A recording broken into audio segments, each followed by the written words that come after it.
नमस्कार, knocking-news.com में आपका स्वागत है। मैं हूं गिरिजेश वशिष्ठ। दिवाली पर पटाखे चलाएं या ना चलाएं, इसको लेकर एक बड़ी बहस है और इसके साथ ही एक बहस और भी है, वो ये कि ऑड इवन लागू होना चाहिए कि नहीं होना चाहिए। कुछ लोगों को लगता है, आज एक पोस्ट देखा उसमें मैंने, एक शिक्षक थी फेसबुक पे, उन्होंने बड़ा दर्द के साथ लिखा कि मैं बच्चों को सिखाती हूँ कि भाई पटाखे नहीं चलाने चाहिए, तो उनके घर वाले कहते हैं पटाखे चलाना चाहिए, हमारे धर्म के लिए गौरव की बात है। तो उस पर एक टिप्पणी थी कि जब उनके घर में कोई मरेगा तो ये कहना बंद कर देंगे। हालांकि ये बहुत एक्सट्रीम टिप्पणी, इस तरह की टिप्पणी नहीं होनी चाहिए, लेकिन ये बात भी सच है कि पटाखों से जो मौत होती है, या पटाखों से नहीं, प्रदूषण से जो मौत होती है, भले ही वो आजकल जो चल रहा पराली जलाने का मान लीजिए, या कंस्ट्रक्शन का मान लीजिए, या वाहनों का मान लीजिए, जो भी प्रदूषण आजकल आपके आसपास फैल रहा है, उस प्रदूषण का दूरगामी प्रभाव तो होता ही है कि भैया कम उम्र में मर जाएंगे, हार्ट खराब हो जाएगा, ये हो जाएगा, फेफड़े खराब हो जाएंगे, लेकिन तत्काल प्रभाव भी होता है और बड़ी संख्या में लोग, त्वरित मौत हो जाती है उनकी। जी, आप पटाखे को, आप ये प्रदूषण को ये मत समझिए कि वो लंबे समय तक जो है वो धीरे धीरे धीरे स्लो पॉइजन है, ना, वो इंस्टेंट असर भी करता है और बड़ी संख्या में लोग इसी मौसम में मारे जाते हैं प्रदूषण के कारण। खास तौर पे अधिक उम्र के लोग और ब्रेन स्ट्रोक के सबसे ज्यादा शिकार होते हैं। तो इसका एक पूरा साइंटिफिक एनालिसिस करेंगे, समझेंगे कि ये कितना खतरनाक है और पटाखे को लेकर जो वकालत करना है वो कितना गलत है या सही है। इसके अलावा हम समझेंगे कि ये ऑड इवन का फार्मूला लेकर सरकार जो घूम रही है और जिसको सुप्रीम कोर्ट से फटकार लगी है, ये कितना बेवकूफ़ाना फार्मूला है। कहीं मत जाइए, चैनल को सब्सक्राइब कर लीजिए, मैं अभी हाजिर होता हूँ।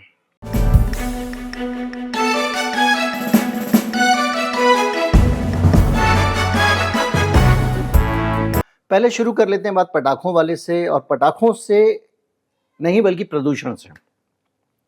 कुछ लोग कहते हैं पटाखों से प्रदूषण नहीं होता, अब वो कहाँ का विज्ञान है पता नहीं। कुछ लोग कहते हैं कि पटाखे जो है वो भारतीय परंपरा का हिस्सा है, मेरे पिताजी भी जलाते थे, तो उनको ये पढ़ना चाहिए कि भारत में पटाखे कितने पुराने हैं, कब से शुरू हुए, बल्कि दिवाली मनाने का भी सिलसिला कितना पुराना है, और उस सिलसिले में ये जो बदलाव आया है पटाखे वाला और ये सब चीज़ों वाला, ये कब से शामिल हुआ। सेलिब्रेट करना चाहिए, हर चीज़ को सेलिब्रेट करना चाहिए। आप बर्थडे में भी पटाखे चलाइए, बिल्कुल चलाइए, लेकिन ये सोचकर चलाइए कि आप कम से कम, पटाखे से सेलिब्रेट किया जाता है इस वजह से, अपने घर के अंदर तो नहीं चला लेते ना, अपने दरवाजे के अंदर, कमरे के अंदर तो बम नहीं फोड़ लेते ना। तो आपको लगता है कि उसका नुकसान है, तो इसी तरह से इसका भी एक नुकसान है।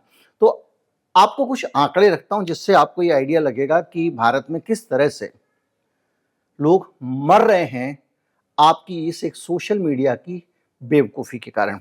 2015 में WHO ने बताया कि 20% के करीब स्ट्रोक के मामले आ रहे हैं, 25% में हार्ट अटैक हो रहे हैं, और इसकी वजह एक प्रदूषण है। अब ये पराली जलाना हो, पंजाब की पराली हो, या पराली तो सब जगह जलती है, किसान बची हुई फसल में जो उसका जो भूसा होता है, या इसको धान वाले को पराली कह देते हैं, कुछ लोग उसको पुआल कहते हैं, उसको नष्ट करने के लिए आग लगा देते हैं उसमें, क्योंकि उसको क्या करें। तो उसके कारण जो प्रदूषण हो, या फिर आपके पटाखे के कारण हो, ये सारे प्रदूषण मिला के जो तबाही लाते हैं वो ये है, 20% मामले स्ट्रोक के आ रहे हैं, जिसमें से 20 से 25% मौतें हार्ट अटैक से हो रही हैं। उसमें प्रदूषण एक बहुत बड़ी वजह है, और उनका कहना है कि हम एयर पोल्यूशन को जो इग्नोर कर रहे हैं, ये सबसे खतरनाक चीज है। केवल 10 माइक्रोग्राम, मैं आपको वैसे बता रहा हूँ, PM10 क्या है कि 10 माइक्रोग्राम से बड़े वाले जब कण हैं प्रदूषण के, वो बढ़ जाते हैं तो PM10 बढ़ जाता है, और जो 2.5 माइक्रोग्राम वाले बढ़ जाते हैं तो PM2.5 बढ़ जाते हैं। बड़ा सिंपल सा इसका आंकड़ा है। और जो AQI आता है वो इनके PM10 और PM5 में से जो भी ज़्यादा होगा उसको AQI कहा जाता है। मसलन कि 200 एक, अगर मान लीजिए आपका PM10 आया और 300 आया PM2.5, तो भी जो 300 आया है AQI 300 हो जाएगा। कुछ भी इनमें से जो सबसे ज्यादा होगा वही AQI है। ये इसका कैलकुलेशन है, इसमें बहुत कोई सोचने गणित की बात नहीं है। ये मैं इसलिए बताता रहता हूँ, छोटी छोटी जानकारियां लोगों को मिल जाती हैं जिनको नहीं पता होती। तो ये जो है सबसे ज़्यादा रिस्की है और घर के अंदर भी प्रभावित करता है। अब आप कहेंगे कि साहब ये प्रदूषण का इतना मसला क्यों उठने लगा है, पहले भी तो लोग पटाखे चलाते थे। बात सही है। दरअसल होता यह है कि एक समय ऐसा आता है जब वातावरण में, हमारे वातावरण का जब गैसें जो हैं, वो जो भी धुआं वुआं जो कुछ है आपका, वो जब सीधा ऊपर चला जाता है आसमान में तो दिक्कत नहीं होती है। लेकिन ये जो मौसम है, जब मौसम बदल रहा है, थोड़ी ठंडक आ रही है मौसम में, तो इसके कारण ऊपर एक आवरण बन जाता है जिसके कारण ज़मीन से उठने वाली गैसें ज़्यादा ऊपर नहीं जा पाती हैं और एक तरह से, जिसको लोग अलग अलग जो नाम देना दे लीजिए, ग्रीन हाउस इफेक्ट वगैरह वगैरह, लेकिन वो गैसें एक जगह जाके एक परत रुक जाती है, उस छतरी के नीचे ही रहती हैं। तो समझिए कि आपके पूरा इलाका, पूरा देश एक कमरा जैसा बन गया है जिसकी गैस जो है बाहर नहीं निकल रही है। तो ये है समस्या। अब समस्या ये है कि ये जो बढ़ गया प्रदूषण हो गया, ठीक है साहब, तो जो भी कारण हो, हमारे आसपास जबरदस्त धुआं है, या समझिए कि आप एक गैस चैम्बर में हैं। सुप्रीम कोर्ट ने सही कहा कि साहब दिल्ली में केवल ऑड इवन करने से क्या हो जाएगा, और सही बात है। पाकिस्तान से भी, अफगानिस्तान से भी जो हवाएं चलती हैं उनका असर भारत के मौसम पर पड़ता है। मौसम एक ग्लोबल फिनोमिना है।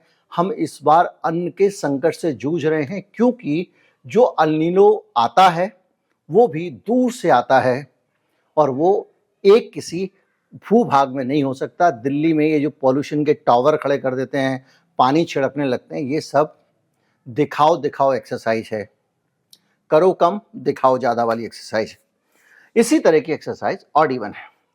तो प्रदूषण कितना जानलेवा है इसका एक और आंकड़ा मैं आपको बताता हूं। स्ट्रोक से मैं बात कर रहा हूं इंस्टेंट मौत वाली। एक तो हो गई कि भैया मैंने थोड़ा थोड़ा पॉल्यूशन ले रहा हूं, 10 साल उम्र घट जाएगी, एक दिन मैंने पटाखे चला लिए तो क्या हो जाएगा, 4 दिन में अगर निकल गया धूल में तो क्या हो जाएगा, 2 दिन गाड़ी निकाल ली तो क्या हो जाएगा।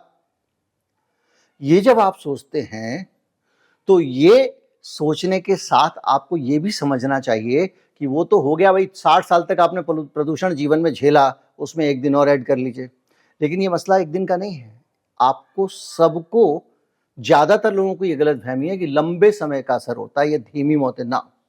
होता क्या है कि हमारे दिमाग को ऑक्सीजन की ज़रूरत होती है, हमारे शरीर को ऑक्सीजन की ज़रूरत होती है।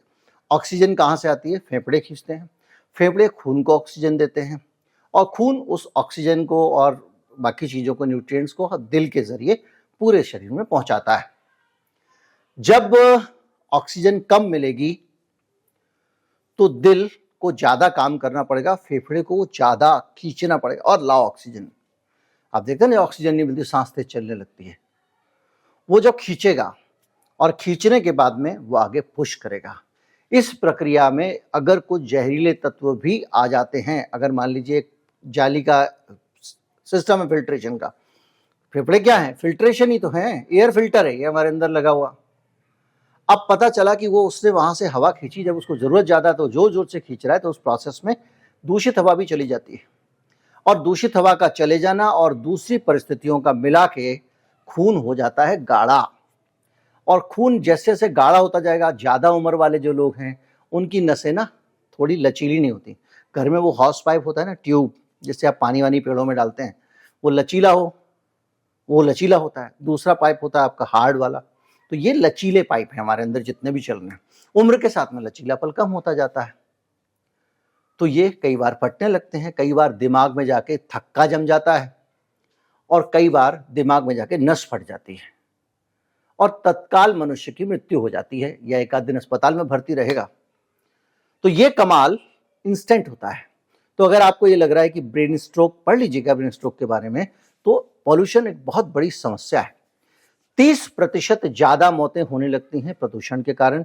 इसके साथ साथ कार्बन डाइऑक्साइड का मॉडरेशन जो है वो 26%, अगर कार्बन डाइऑक्साइड ज्यादा हो गई वातावरण में, वो 26% इसका एक्सपोजर बढ़ा देता है और 26% मृत्यु के की रिस्क बढ़ा देता है। सल्फर डाइऑक्साइड 15% और ओजन जो है वो 5%। ये एक रिपोर्ट है WebMD की। रिपोर्ट कहती है कि 1,60,000 से ज्यादा मौतें,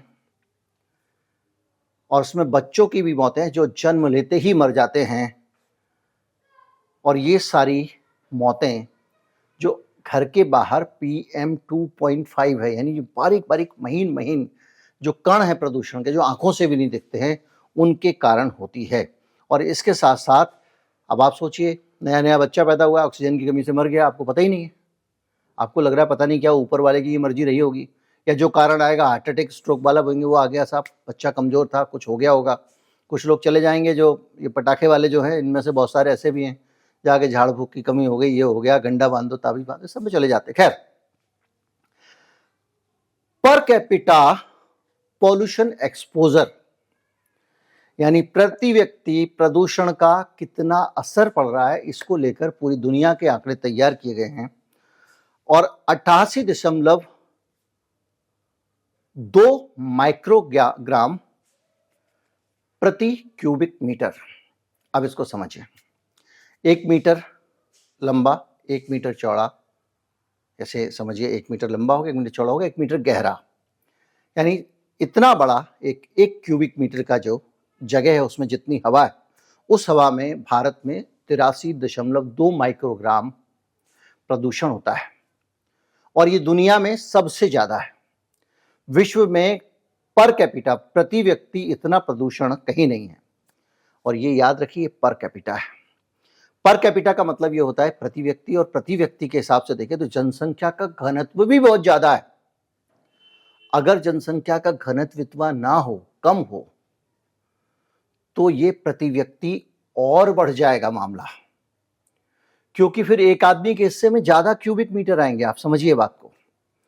अगर आपका देश छोटा है, उसमें आबादी अगर 50 है, तो उसमें जो है आबादी का घनत्व जितना कम होगा, उतना ज्यादा हिस्सा एक आदमी के हिस्से में प्रदूषण का आएगा। तो दुनिया में सबसे ज्यादा दूसरे नंबर पर नेपाल है, वहां 83.1 माइक्रोग्राम है पर क्यूबिक मीटर, भारत से थोड़ा सा कम है। ये है नाइजीरिया में, नाइजर में 80.1 है। और ये अलग अलग जगह पे जो डेटा अवेलेबल है वो ये बता रहा है। और सबसे बड़ी बात यह है कि जो एक अनुमान है, आंकड़ा है, वो ये बताता है कि 10 मिलियन मौत ब्रेन स्ट्रोक से होती हैं, और वो सब होती हैं लो इनकम ग्रुप कंट्रीज में, यानी भारत जैसे देशों में। और ये अनुमान है 2050 तक का कि 10 मिलियन मतलब 1 करोड़ मौतें हो जाएंगी सिर्फ ब्रेन स्ट्रोक से। ये मिनट की खबर है। इसके अलावा 5 दिन के अंदर, ये इकोनॉमिक टाइम्स का एक एनालिसिस है जो कह रहा है कि 5 दिन के अंदर प्रदूषण इतना बढ़ जाता है कि बड़ी संख्या में स्ट्रोक की मौतें बढ़ जाती हैं, यानी लोग मरने लगते हैं। आपके नजदीक के किसी व्यक्ति का पता नहीं मुझे हुआ कि नहीं, आप पता कर लीजिएगा। दिवाली के टाइम पे अस्पताल में बुजुर्ग भर्ती भी बहुत होते हैं और बहुतों की मौत भी होती है। इमरजेंसी में ले जाना पड़ता है और उनकी मौत हो जाती है। खबर यह कहती है कि पोल्यूशन जो है वो 14% मौतों के लिए जिम्मेदार है, स्ट्रोक के कारण जितनी भी मौतें होती हैं। इसके साथ साथ एयर पोल्यूशन से एक्सपोजर के 5 दिन के अंदर, आज आप पोल्यूशन के शिकार हुए, 5 दिन के अंदर आपको स्ट्रोक हो जाएगा। आप समझिए बात को। आप अभी गए पोल्यूशन के अंदर, दौड़ लगा के आए, आपके लंग्स अंदर चले गए, 5 दिन में पोल्यूशन का एक्सपोजर होने के बाद 5 दिन के अंदर स्ट्रोक से डेथ होने लगती है लोगों की। तो ये एक बात समझ लीजिए, पटाखा यहीं चलाऊंगा करके हमारे हिंदुओं की त्योहार को ये बर्बाद किया जा रहा है, प्रदूषण से ये हो रहा है वो हो रहा है, ये बात कहते हैं, उनके लिए जानकारी है। इसके साथ साथ रिपोर्ट कहती है कि दुनिया में एयर पोल्यूशन भारत की सबसे बड़ी हेल्थ रिस्क है। भारत के लोगों की सेहत के लिए सबसे बड़ा खतरा अगर है तो वो हवा का प्रदूषण है। अब इसको आप मेहरबानी करके, मैंने आपको इसलिए उदाहरण दिया दिवाली का कि आप ज्यादा अच्छी तरह से समझ सकें कि हमारे समाज में मुद्दों की अंडरस्टैंडिंग की कितनी कमी है।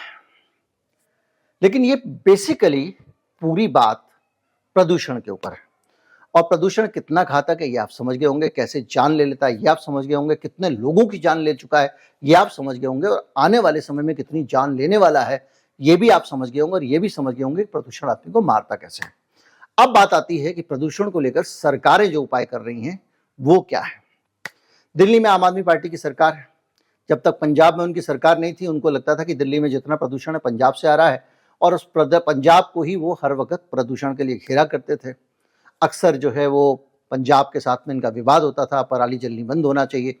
अब इन्हीं की सरकार आ गई तो वो राग जो है वो कम हो गया, बोलना बंद कर दिया। यानी जो पॉलिटिशियंस होते हैं ना, इनके लिए ये सब बातें मौसमी बुखार की तरह होती हैं। एक बात बताइए, ये समस्या आज की तो नहीं, ऑड इवन कितना पहले लगा था, कितनी बार प्रदूषण को लेकर दिल्ली ठप हो चुकी है। जब तक प्रदूषण रहता है मामला अदालतों में भी जाता है, अदालतें भी सुनाई करती हैं। ऐसा लगता है कि पूरा सिस्टम मेरी सांसों की परवाह कर रहा है। जैसे ही ये हवा क्लियर होगी, थोड़ा सा आसमान का ऊपर का हिस्सा फट जाए बादल, और ये हवा ऊपर चली जाए, दूसरे दिन से सब अपने अपने काम में लग जाएंगे। कोई नहीं सोचेगा कि 5 साल बाद क्या स्थिति होने वाली है, अगले साल फिर प्रदूषण होगा तो क्या होगा, कितने लोग मर जाएंगे तो क्या होगा, इसकी कोई नहीं सोचता है। तो मैंने एक आर्टिकल लिखा था, और ये आर्टिकल था इस पे कि जो मौत होती है, ऑड इवन का जो मामला है, उसको लेकर उससे कितना प्रदूषण रोका जा सकता है। पटाखों से प्रदूषण पे असर पड़ता है, निश्चित तौर पे पड़ता है। जब कम पिछली बार जलाया गया था तो कम प्रदूषण हुआ था, उसके आंकड़े पब्लिक में उपलब्ध हैं। शिकागो यूनिवर्सिटी में energy policy institute and evidence for policy design ने 2016 में ऑड इवन स्कीम को लेकर विश्लेषण किया और पाया कि PM 2.5 का स्तर 14 से 16% कम हो गया, क्योंकि उस साल जनवरी में ऑड इवन लागू रहा था। इसी तरह से ये योजना जब लागू की गई थी तो काफी हद तक इसका असर पड़ा था। अब आप कहेंगे देखो जी, आप तो कह रहे थे बकवास है, आगे आ जाइए। 2019 में एक अध्ययन आया तो वो बता रहा है कि केवल 4% के करीब कमी आई थी। लेकिन एक और अध्ययन आया IIT का जो ये कहता है कि प्रदूषण का ऑड इवन के बाद भी कोई असर नहीं पड़ा। अब इतनी सारी बातें होने के बाद सॉल्यूशन की बात आती है। दिल्ली वालों को अभी ये जानते नहीं है भाई, अगर आप सड़क पे ऑड इवन लागू कर दोगे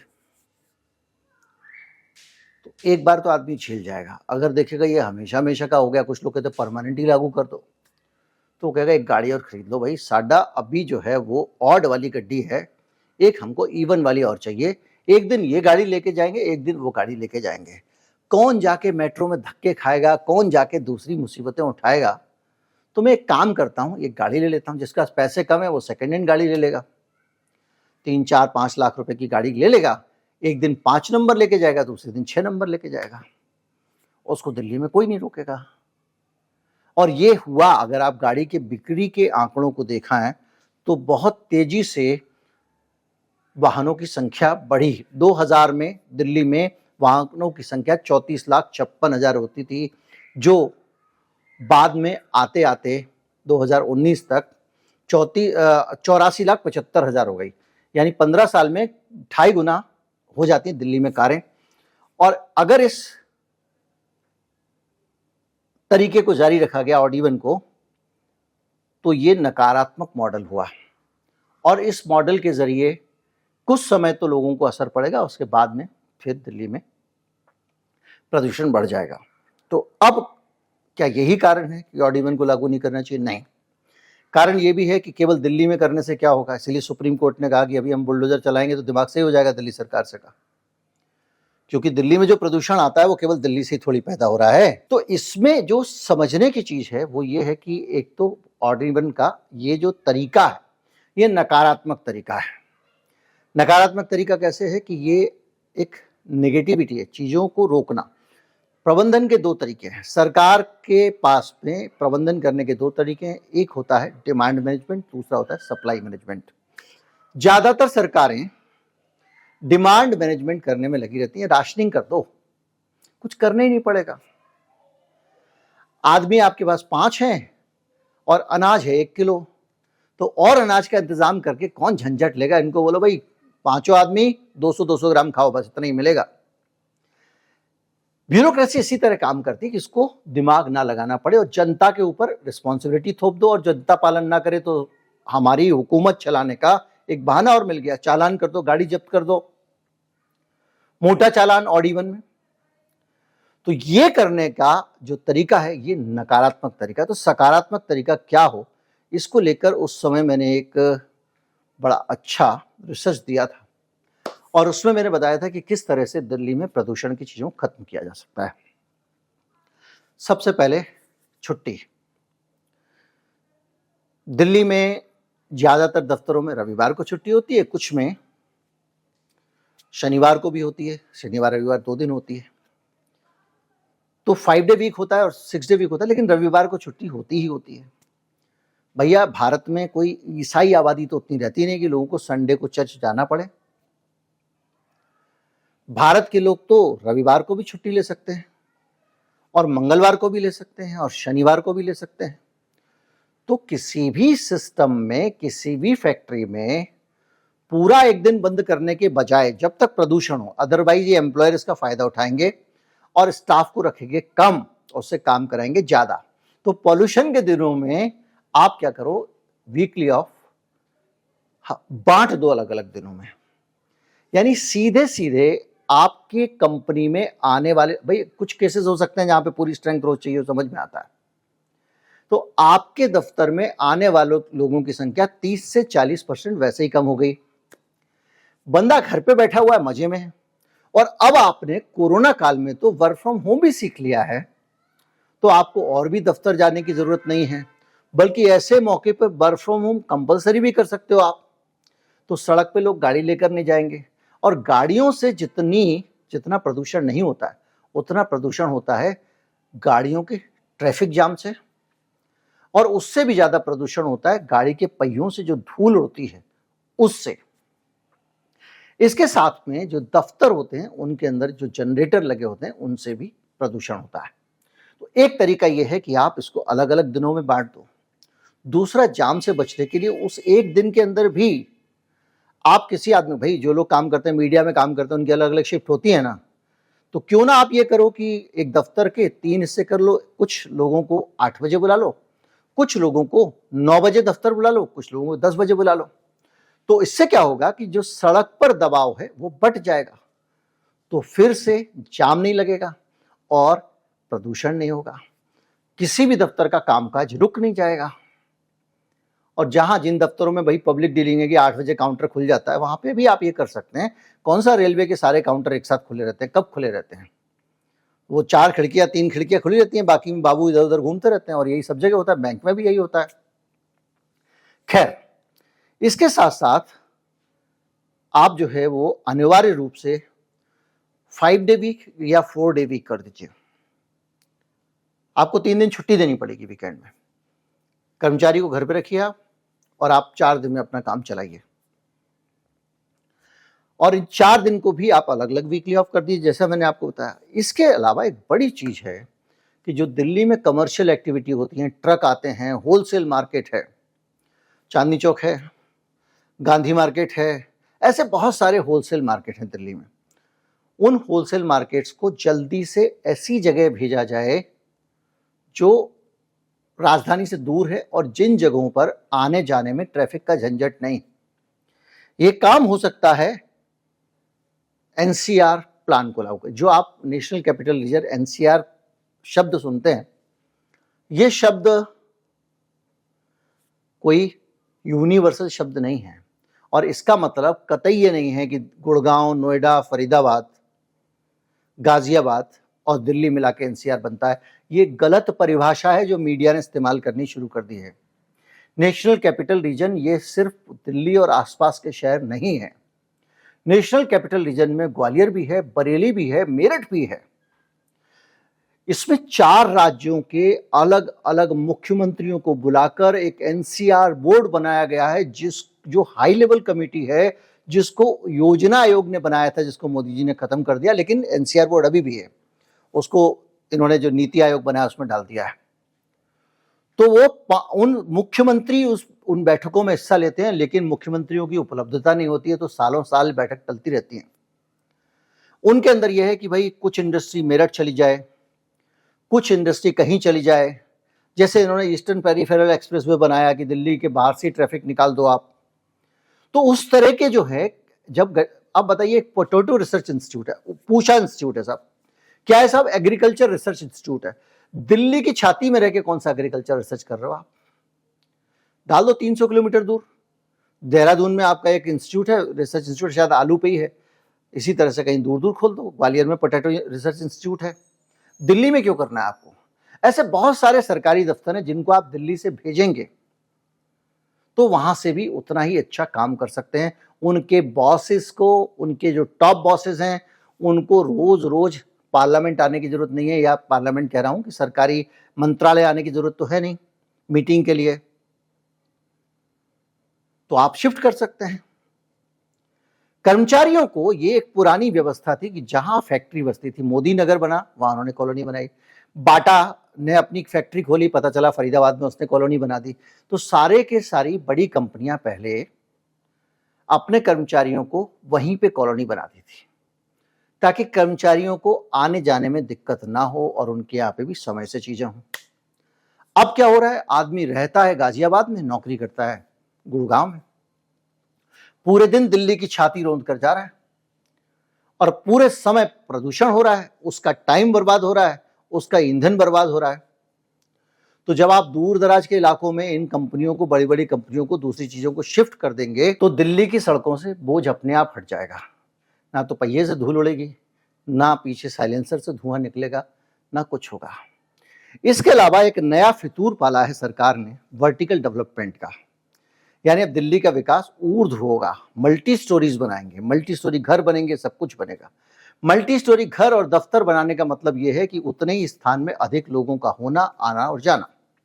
और जब उतने ही स्थान में अधिक लोग होंगे, आएंगे, जाएंगे, तो एक चीज पक्की है कि वो वहां पॉपुलेशन की डेंसिटी ज्यादा होगी।